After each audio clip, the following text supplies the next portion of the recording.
পৃথিবী, গ্রহ, উপগ্রহ সবই এক একটি অজানা রহস্যের ভাণ্ডার। বর্তমান আধুনিক বিশ্বে এসেও এমন অনেক বিষয় আছে যা অজানা রহস্যে আবৃত, যার রহস্য উদ্ঘাটন করতে গিয়ে বিজ্ঞানীদের মাথার চুল পড়ে যাচ্ছে, কিন্তু সেসব অজানা রহস্যের কোনো কূল কিনারা করা যাচ্ছে না। বর্তমান বিশ্বের তেমনই একটি রহস্যাবৃত অনুদ্ঘাটিত বিষয় হচ্ছে ইউএফও বা ফ্লাইং সসার। ইউএফও আকাশে উড়ন্ত অদ্ভুত রহস্যময় এক ধরনের অচেনা বস্তু। এটি পৃথিবীর বিভিন্ন স্থানে বহুবার দেখা গেছে। মানব পরিচিত পৃথিবীর কোনো বস্তুর সাথে এর মিল নেই।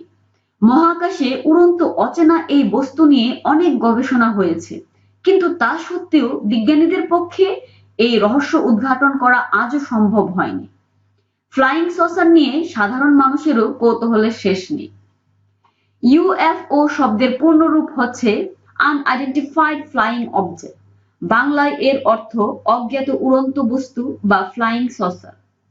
এটি বিভিন্ন আকৃতির হয়। বেশিরভাগ ক্ষেত্রে এটি চাকতির মতো উজ্জ্বল দেখতে। এগুলো অতি দ্রুত মানব দৃষ্টি থেকে অদৃশ্যও হতে পারে। এগুলোর গতিবেগ এত বেশি যে মানব আবিষ্কৃত কোনো যানই এর নাগাল পায় না।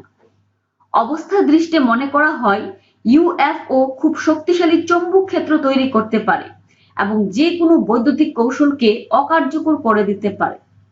আধুনিক যুগে এটাকে ভিনগ্রহীদের উন্নত আকাশযান হিসেবে মনে করা হয়, কিন্তু এগুলো কোথা থেকে বা কিভাবে আসে তা পৃথিবীবাসীর কাছে এখনো অজানা।